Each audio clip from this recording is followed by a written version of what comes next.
मेरी मंजिल कहाँ है, अभी तो सफर का इरादा किया है, अभी तो सफर का इरादा किया है, ना हारूंगा हौसला उम्र भर, ना हारूंगा हौसला उम्र भर, ये मैंने किसी और से नहीं खुद से वादा किया है। तो बच्चों, इसको ठान लो, इसको जान लो, इसको पहचान लो कि किसी और से नहीं, खुद से वादा किया है।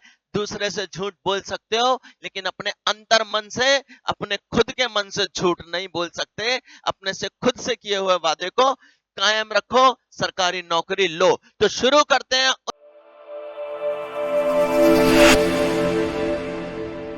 जय श्री राम दोस्तों, Shri Ram institute of competition के यूट्यूब चैनल में आपका स्वागत है। दोस्तों, पिछली वीडियो में, जीके की वीडियो में, हम लोगों ने औरंगजेब की बात करी थी, जो कि मुगल शासक का काफी बड़े शासकों में से जिसका नाम आता है। दोस्तों, मुगल के बाद, औरंगजेब के बाद उत्तरवर्ती मुगलों की बात करने के जहां इकट्ठा हुए हैं। दोस्तों, मैं आज आपको उत्तरवर्ती मुगल शासकों के बारे में बात बताऊंगा, लेकिन उससे पहले सभी मेरे इस वीडियो को, चैनल को लाइक करो, सब्सक्राइब करो, शेयर करो और अपने दोस्तों तक फैला दो। दोस्तों, तुम लोगों के लिए बेहतरीन वीडियो जल्दी आती रहेंगी।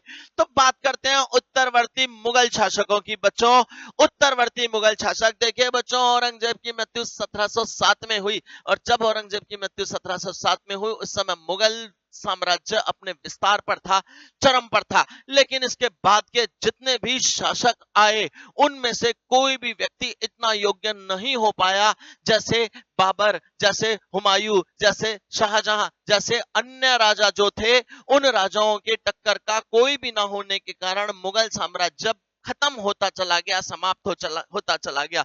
दोस्तों, 1707 में औरंगजेब की मृत्यु के समय 1707 में औरंगजेब की मृत्यु के समय मुगल साम्राज्य चरम पर था। 1707 से लेकर अंतिम मुगल शासक हैं बहादुर शाह जफर सेकंड, जिन्होंने 1857 में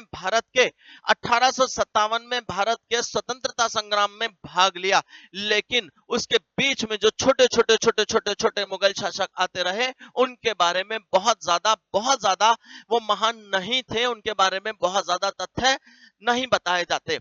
तो इसीलिए आज हम बात करते हैं उत्तरवर्ती मुगल शासक की, औरंगजेब की। ठीक है ना बच्चों? मेरी वीडियो को लाइक कराओ, सब्सक्राइब कराओ, शेयर कराओ। न पूछो मेरी मंजिल कहाँ है, न पूछो मेरी मंजिल कहाँ है, अभी तो सफर का इरादा किया है, अभी तो सफर का इरादा किया है, न हारूंगा हौसला उम्र भर, न हारूंगा हौसला उम्र भर, ये मैंने किसी और से नहीं, खुद से वादा किया है। तो बच्चों, इसको ठान लो, इसको जान लो, इसको पहचान लो कि किसी और से नहीं, खुद से वादा किया है। दूसरे से झूठ बोल सकते हो, लेकिन अपने अंतर मन से, अपने खुद के मन से झूठ नहीं बोल सकते। अपने से खुद से किए हुए वादे को कायम रखो, सरकारी नौकरी लो। तो शुरू करते हैं उत्तरकालीन मुगल सम्राट के बारे में। बच्चों, 1707 में औरंगजेब की जब मृत्यु हुई, 1707 में जब औरंगजेब की मृत्यु हुई ना बच्चों, तो उस समय मुगल साम्राज्य में लगभग 21 सूबे यानी 21 प्रांत थे। यानी मुगल साम्राज्य एक अच्छे खासे विस्तार पर था। 1707 औरंगजेब की मृत्यु विशेष ध्यान देने वाली चीज है। ठीक है ना बच्चों? इसके बाद हम बात करते हैं उसके बच्चों में। औरंगजेब की मृत्यु के बाद उसके बच्चों में उत्तराधिकार का युद्ध छिड़ गया बच्चों। और इस उत्तराधिकार के युद्ध में जो गुरु गोविंद सिंह थे, उन्होंने मुअज्जम का साथ दिया। मुअज्जम, ठीक है ना? उन्होंने किसका साथ दिया? मुअज्जम का साथ दिया। दोस्तों, मुअज्जम ने उत्तराधिकार का युद्ध जीत लिया। मुअज्जम ने उत्तराधिकार का युद्ध जीत लिया और बहादुर शाह के नाम के साथ मिलकर 1707 में मुगल सिंहासन पर वो बैठ गया। 1707 में मुगल सिंहासन पर वो बैठ गया। बहादुर शाह मुगल सिंहासन पर बैठने वाला सबसे वृद्ध यानी सबसे बूढ़ा शासक था बच्चों। और उसका कार्यकाल बहुत अल्प अवधि का रहा, 1707 से 1712 तक। तो मुअज्जम ने उत्तराधिकार का युद्ध जीत लिया, लेकिन चूंकि उसकी उम्र बहुत ज्यादा थी, इसलिए वो बहुत लंबे समय तक शासन नहीं कर सका बच्चों। वो दिल्ली की गद्दी पर जब बैठा तो वो 63 साल का था। और बहादुर शाह को कहा जाता था शाह ए बेखबर, शाह ए बेखबर, बेखबर जिसे खबर ही ना हो। 26 फरवरी 1712 को बहादुर शाह की मृत्यु हो जाती है, लेकिन ये वो बहादुर शाह नहीं है। ये बहादुर शाह एक तरह से फर्स्ट मान सकते हो आप इसको, क्योंकि असली जो दूसरा वाले बहादुर शाह होंगे जिन्होंने जिन्होंने 1857 की क्रांति में भाग लिया, वो थे बहादुर शाह जफर सेकंड, बहादुर शाह जफर, ठीक है ना। 1857 में उनकी मृत्यु होगी और उसके बाद मुगल साम्राज्य हमेशा के लिए समाप्त हो जाएगा। तो बच्चों, शाह ए बेखबर के नाम से किसको जाना जाता है? बहादुर शाह को जाना जाता है। 26 फरवरी 1712 को बहादुर शाह की क्या हो जाती है? मृत्यु हो जाती है। बहादुर शाह की मृत्यु के बाद उसके बेटे जो हैं, उसके जो बेटे हैं बहादुर शाह की मृत्यु के बाद, जहानदार शाह, रफी उल शान, जहान शाह, इनके बीच में बच्चों उत्तराधिकार का युद्ध छिड़ जाता है। इसके बच्चों के बीच में उत्तराधिकार का युद्ध छिड़ जाता है और जहानदार शाह जुल्फिकार की मदद से अपने तीनों भाइयों को मार डालता है। बच्चों, तीनों भाइयों की मृत्यु का कारण बनता है ये उत्तराधिकार के युद्ध में जहानदार शाह ने जुल्फिकार की मदद लेकर अपने तीनों भाइयों को मार डाला। बच्चों, 29 मार्च 1712 को 29 मार्च 1712 को 51 साल की अवस्था में, 51 ईयर्स की अवस्था में जहानदार शाह मुगल सिंहासन पर आसीन होता है। दोस्तों, मुगल साम्राज्य सिंहासन पर आसीन होता है, लेकिन जहानदार शाह अयोग्य शासक सिद्ध होता है। बच्चों, जहानदार शाह अयोग्य शासक सिद्ध होता है, इतना अयोग्य कि लोग उसे लंपट मूर्ख कहते हैं, उसको लंपट मूर्ख कहते हैं। बच्चों, ठीक है, उसे लंपट मूर्ख कहा जाता था। हुसैन अली खान और अब्दुल्ला खान, हुसैन अली खान और अब्दुल्ला खान नामक दो सैयद बंधु थे, ठीक है ना। जो दो सैयद बंधु थे उन्हें किंग मेकर के नाम से जाना जाने लगा, बादशाह निर्माता के नाम से जाने लगा। कौन कौन? हुसैन अली खान और अब्दुल्ला खान। चूंकि भाई थे और सैयद वंश के थे, तो इनको सैयद बंधुओं के नाम से जाना जाने लगा। ये किंग मेकर थे। आगे चलकर राजा बनाने में और राजा हटाने में इनका एक बहुत महत्वपूर्ण योगदान रहेगा। कई सारे राजाओं को ये सत्ता पर बिठाएंगे भी और सत्ता से हटाएंगे भी। बच्चों, सैयद बंधुओं की मदद मिलने के बाद, सैयद बंधुओं की मदद मिलने के बाद अजमी उस शान के फर्रुखशियर के नाम, किस नाम से जाना जाएगा? घृणित कायर। फर्रुखशियर ने 10 जनवरी 1713 को आगरा में जहानदार शाह को हरा दिया। एक महीने तक जहानदार शाह को कैद रखा गया और 12 फरवरी 1713 को फर्रुखशियर ने उसकी हत्या करा दी। ठीक है बच्चों। इसके बाद 11 जनवरी 1713 को फर्रुखशियर ने इनकी हत्या करा दी और ये सिंहासन पर आसीन हो गया। फर्रुखशियर को क्या कहा जाएगा? मुगल वंश का घृणित कायर कहा जाएगा। इसने क्या किया? जैसे ये सिंहासन पर बैठा, इसने जुल्फिकार की हत्या करा दी और उसके पिता असद खान को बंदी बना लिया। दोस्तों, तो फर्रुखशियर का काल क्या होता है? फर्रुखशियर का काल है 1713 से 1719, यानी अब छोटे राजा आते रहेंगे, कुल कम समय के लिए आते रहेंगे, जाते रहेंगे। इनके बारे में चूंकि ये लंबे शासन ही नहीं कर पाए, तो इनको बहुत लंबे समय तक कुछ कार्य करने का मौका नहीं मिला। ठीक है। इवन सिख विद्रोह की जो घटना थी, सिख विद्रोह की समाप्ति फर्रुखशियर के समय की एक बहुत महत्वपूर्ण घटना थी। 28 अप्रैल 1719 को सैयद बंधुओं ने फिर से, आपको बता चुका हूं, सैयद बंधुओं को किंग मेकर कहा जाएगा। बहुत सारे राजाओं को बनाने में और उनके पद से हटाने में सैयद बंधुओं का बहुत बड़ा योगदान है। तो बच्चों, 28 अप्रैल 1719 को सैयद बंधुओं ने षड्यंत्र रचा और फर्रुखशियर की गला घोटकर हत्या करवा दी। फर्रुखशियर क्या कहा जाएगा? घृणित कायर, बहुत पल्ले दर्जे का कायर। फर्रुखशियर की गला घोटकर हत्या करवा दी बच्चों। और फर्रुखशियर की हत्या कराने के बाद सैयद बंधुओं ने 28 फरवरी 1719 को, पॉइंट टू बी नोटेड, ध्यान रखना, 28 फरवरी 1719 को रफी उद दर्जात को मुगल सिंहासन पर आसीन करा दिया। लेकिन ये तो और मुगल शासक बन सका। ठीक है। रफी उल दर्जात सबसे कम समय के लिए मुगल शासक बना, ये मात्र फरवरी 1719 से जून 1719 तक, फरवरी 1719 से जून 1719 तक ही शासन रह पाया। 1719 में इसकी बीमारी के कारण इसे सत्ता से हटा दिया गया बच्चों, इसे सत्ता से हटा दिया गया। यानी अलग अगर अब जो मुगल काल आ रहे हैं, अब आप देखिए 1707 में औरंगजेब की मृत्यु के बाद कितने सारे शासक धीरे धीरे करके बदलते चले जा रहे हैं, और शासकों को बदलने में किसका योगदान आ रहा है? सैयद बंधुओं का। तो बच्चों 1719 में रफी उद दर्जात को उसकी बीमारी के कारण गद्दी से हटा दिया गया। रफी उद्दौला रफी उद्दौला को सैयद बंधुओं ने 6 जून 1719 को गद्दी पर बिठा दिया। रफी उद दर्जात के बाद कौन है? रफी उद्दौला को सैयद बंधुओं ने 6 जून 1719 को गद्दी पर बिठा दिया दोस्तों। अब मोहम्मद शाह रंगीला, रंगीली तबीयत का नाच गाना ऐश आराम विभिन्न थे, सत्ता में रहते हुए गाने में संगीत में लिप्त था। इसकी रंगीली तबीयत के कारण इसका नाम दिया गया रंगीला। इसको रोशन अख्तर के नाम से भी, रोशन अख्तर ही था, मोहम्मद शाह के नाम से जाना जाता है। सैयद बंधुओं ने 1719 में इसे गद्दी पर बिठाया और इसे कहा जाता था रंगीला बादशाह, क्योंकि सुंदर युवतियों की तरफ इसका आकर्षण अत्यधिक था। बच्चों इसको संगीतकार भी माना जाता है, और संगीत में कुछ होते हैं ख्याल, एक तरह का म्यूजिक, जो एक तरह की चीजें होती हैं वो ख्याल होती हैं। इसने संगीतकार के तौर पर कई सारे ख्यालों की भी की थी। मोहम्मद शाह, रोशन अख्तर, उपनाम रंगीला।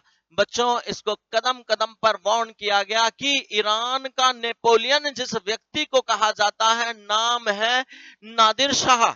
नादिर शाह आ रहा है भारत पर आक्रमण के लिए, लेकिन इसने अपनी ऐश अय्याशियों में कोई कसर नहीं छोड़ी, और अंत में नादिर शाह ने आकर दिल्ली में वो लूटपाट मचाई कि भयंकर तौर पर दिल्ली के साथ इतना ज्यादा रक्तपात हुआ कि शायद उससे पहले इतने बड़े स्तर पर कभी ना हुआ हो।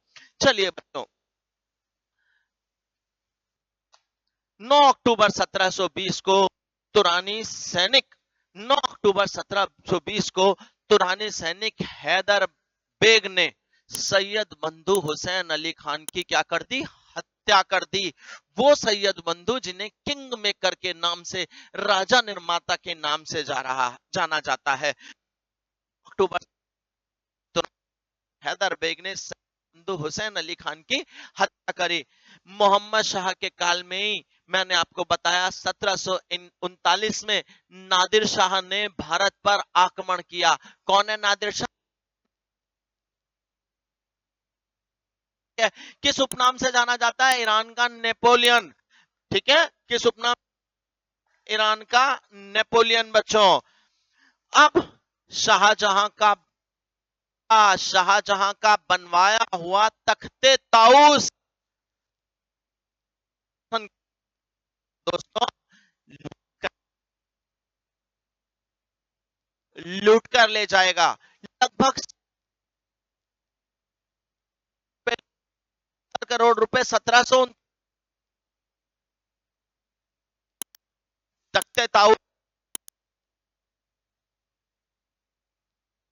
तख्ते ताउस मयूर सिंहासन कोहिनूर हीरा और लगभग 70 करोड़ रुपए लूटकर नादिर शाह वापस फारस यानी ईरान लौट जाता है।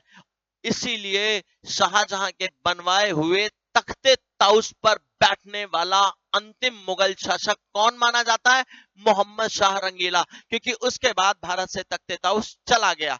तो बच्चों उम्मीद करता हूं चीजें समझ आ रही होंगी। चलिए आगे बढ़ते हैं।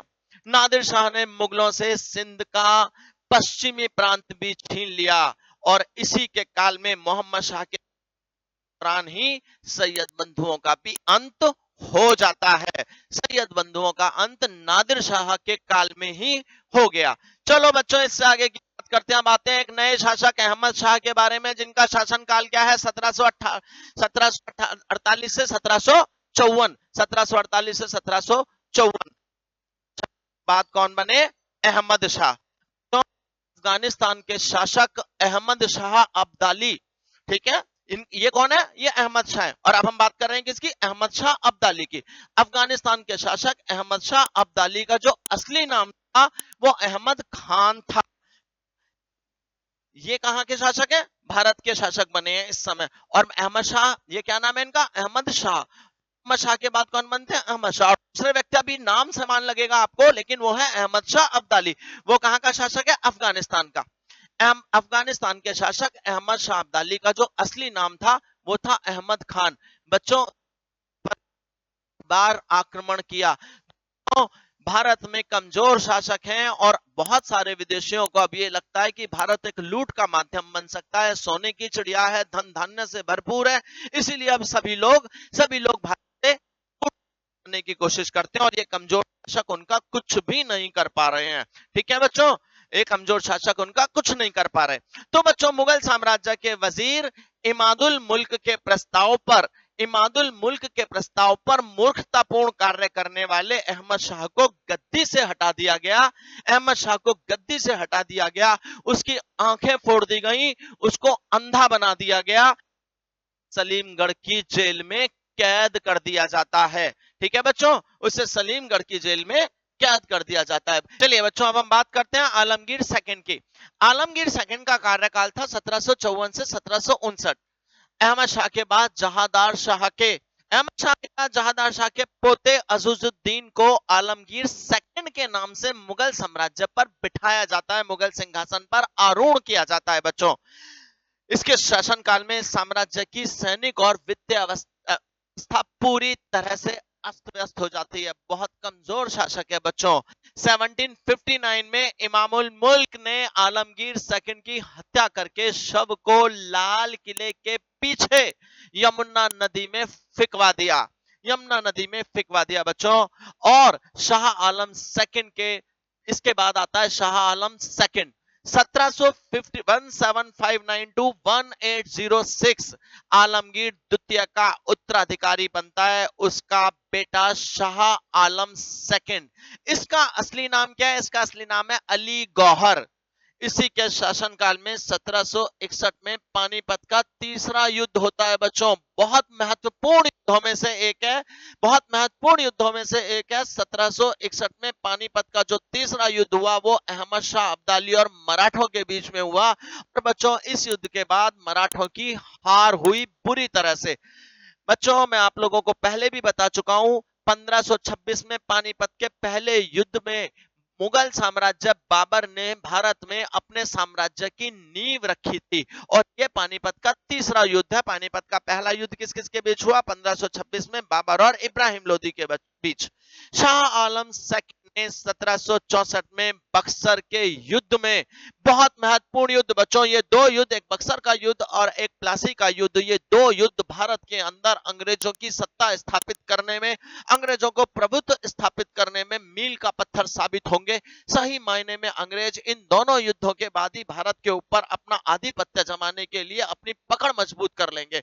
तो हम बात करते हैं किसकी? 1764 के बक्सर के युद्ध की और 1757 के प्लासी के युद्ध की। शाह आलम सेकंड ने 1764 में बक्सर के युद्ध में बंगाल के मीर कासिम और अवध के नवाब शुजाउद्दौला का अंग्रेजों के खिलाफ साथ दिया। इस युद्ध में अंग्रेज जीत गए, यानी 1764 में इन तीनों की संयुक्त सेना हार गई। 1803 में अंग्रेजों ने दिल्ली पर अधिकार कर लिया और शाह आलम द्वितीय अंग्रेजों से हारकर केवल उनका पेंशन भोगी बन गया। अंग्रेज उनको पेंशन देने लगे बच्चों।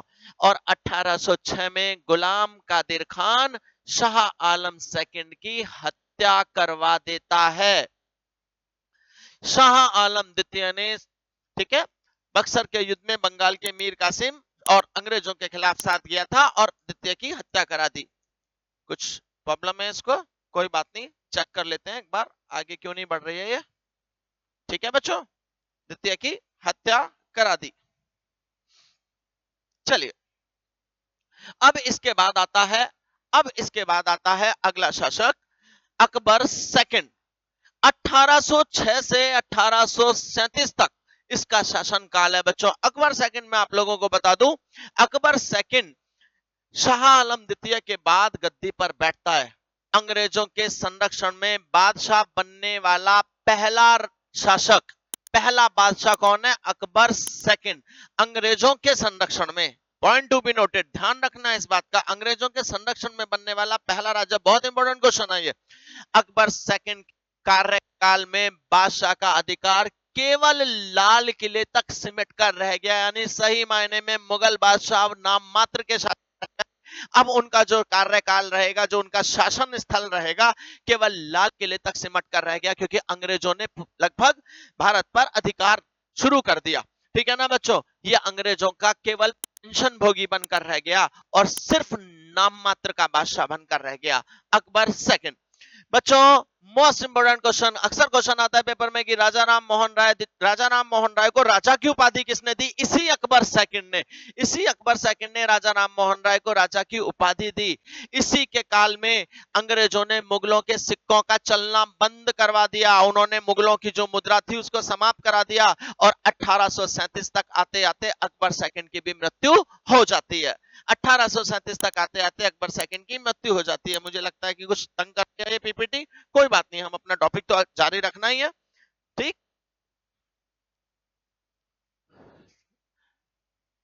चलिए अब बात करते हैं बहादुर शाह जफर की। अब बात करते हैं बहादुर शाह जफर की। इसका कार्यकाल है 1837 से 1857। अकबर सेकंड की मृत्यु के बाद मुगल वंश का अंतिम सम्राट, पॉइंट टू बी नोटेड, ध्यान रखने की बात है, बहुत महत्वपूर्ण है ये। अकबर सेकंड की मृत्यु के बाद मुगल वंश का आखिरी बादशाह बनता है बहादुर शाह जफर द्वितीय। 1837 में बादशाह बनता है और इसको जफर के उपनाम से भी जाना जाता है। ठीक है, तो इसका पूरा नाम क्या बना? बहादुर शाह जफर। चलिए 1857 की क्रांति में ये अंग्रेजों के खिलाफ दिल्ली से भाग लेते हैं और अंग्रेज बहादुर शाह जफर को बंदी बनाकर रंगून निर्वासित कर देते हैं। रंगून यानी म्यांमार, रंगून यानी म्यांमार, पुराने जमाने में इसका नाम बर्मा हुआ करता था। म्यांमार भेज दिया जाता है। जेल में 1862 में बहादुर शाह जफर की मृत्यु हो जाती है बच्चों, और इसी के साथ मुगल साम्राज्य का अंत हो जाता है, मुगल सत्ता समाप्त हो जाती है। ठीक है, इनके उत्तराधिकारियों को भी मरवा दिया जाता है और इसी के साथ मुगल साम्राज्य की अंत हो जाता है। अब हम बात करेंगे मुगलकालीन सैन्य व्यवस्था की और थोड़ी सी महत्वपूर्ण चीजों की, जो कि मुगल साम्राज्य के बारे में जानना बहुत आवश्यक है। अब हम बात करते हैं मुगलकालीन सैन्य व्यवस्था की बच्चों। मुगलकालीन सैन्य व्यवस्था पूरी तरह से किस पर आधारित थी? मनसबदारी प्रथा पर आधारित थी। और मनसबदारी प्रथा किसने चलाई? राजा टोडरमल ने चलाई। ठीक है बच्चों, ठीक है, राजा टोडरमल ने चलाई। किसके कार्यकाल में चलाई? अकबर के कार्यकाल में चलाई। पहली बात, हम छोटे छोटे जो महत्वपूर्ण चीजें हैं उनके बारे में और बात करके आज मुगल वंश को समाप्त करके जाएंगे। ठीक है बच्चों, जहांगीर ने सवार पद में दुअस्पा और सिंह अस्पा की व्यवस्था की थी। मुगल काल में पैदल सेना दो तरह की होती थी। कौन कौन सी? एक एहशाम और एक सहबंदी। एहशाम सैनिक युद्ध लड़ते थे और सहबंदी माल गुजारी वसूला करते थे। ठीक है बच्चों, ये महत्वपूर्ण तथ्य है किस काल के? मुगल काल के। बच्चों हुमायूं ने दिल्ली में, सारे राजाओं के बारे में, ऐसा नहीं है कि केवल एक शासक के बारे में, जो महत्वपूर्ण चीज है, हुमायूं ने दिल्ली में शेर मंडल नामक व्यक्तिगत पुस्तकालय की स्थापना कराई थी बच्चों। शाहजहां ने दिल्ली में जो कॉलेज बनवाया था, ठीक है ना, उस कॉलेज का नाम था दारुल बका। शाहजहां ने दिल्ली में जो कॉलेज बनवाया, नाम है दारुल बका। मुगल परिवार का सबसे विद्वान व्यक्ति कौन माना जाता है? दारा शिकोह। किससे युद्ध हुआ? औरंगजेब से युद्ध हुआ। औरंगजेब का भाई था औरंगजेब, को मारकर ही सत्ता पर स्थापित हुआ। दारा शिकोह ने भगवत गीता, योग वशिष्ठ, उपनिषद, रामायण आदि का किस भाषा में अनुवाद करवाया? फारसी में अनुवाद करवाया दोस्तों। ठीक है, मुगल कालीन शासन की जो अर्थव्यवस्था का आधार था वो था चांदी का रुपया। मुगल कालीन अर्थव्यवस्था का आधार चांदी का रुपया। क्या नाम था इसका? संशब नामक जो सिक्का होता था बच्चों, संशब नामक सिक्का, ये स्वर्ण का बना होता था। संशब नामक सिक्का सबसे बड़ा सिक्का माना जाता था, ये सोने का बना होता था। ठीक है ना बच्चों, और इलाही नामक सिक्का सबसे ज्यादा प्रचलित था, सोने का था वो भी। दैनिक लेन देन के कार्य के लिए व्यापार में तांबे के सिक्के, जिसका नाम था दाम, तांबे के दाम का सबसे ज्यादा इस्तेमाल होता था। ठीक, तो संसब की बात करी, इसके बाद हमने सोने के सिक्के की बात करी, और अब हमने तांबे के सिक्के की बात करी जिसका नाम क्या था, दाम। ये अटक रही है थोड़ा सा, इसको चलिए चलिए मुगल काल में,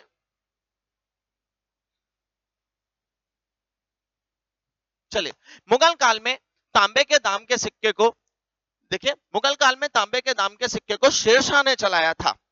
1 रुपए में 40 दाम होते थे। मुगल काल में तांबे के दाम के सिक्के को किसने चलाया था, शेरशाह ने। 1 रुपए में कितने दाम होते थे, 40 दाम होते थे।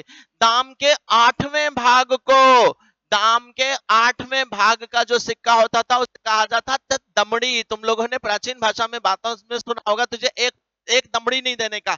तो ये क्या होता था, दाम का 8वें भाग के बराबर का जो सिक्का होता था उसे क्या कहा जाता था, दमड़ी कहा जाता था। बच्चों, महत्वपूर्ण बात, बहुत इंपॉर्टेंट क्वेश्चन, अकबर ने कुछ सिक्के जो जारी कराए उन पर राम और सीता की मूर्ति बनवाई बच्चों, और उन पर राम सीता लिखा होता था। इसके बाद लास्ट बात और समझ लीजिए, आना नामक सिक्का शाहजहां ने, आना नामक सिक्का शाहजहां ने अपने काल में चलवाया था। आना नामक सिक्का शाहजहां ने चलवाया था। और मुगल काल में रुपए की सबसे ज्यादा ढलाई किस शासक के काल में हुई, औरंगजेब के काल में हुई बच्चों। और एक महत्वपूर्ण बात, जहांगीर ने सिक्कों पर अपनी और नूरजहां की भी आकृति खुदवाई थी। तो बच्चों, इसी के साथ हमारा मुगल काल खत्म हो जाता है, और अब हम अंग्रेजी शासनकाल के बारे में बात करेंगे। अगली वीडियो में हम लोग अंग्रेजों के बारे में बात करेंगे, अन्य तथ्यों के बारे में बात करेंगे। तो आपसे रिक्वेस्ट है कि आप मेरे वीडियो को शेयर कीजिए, लाइक कीजिए, अपने दोस्तों तक पहुंचाइए। जय श्री राम, जय हिंद।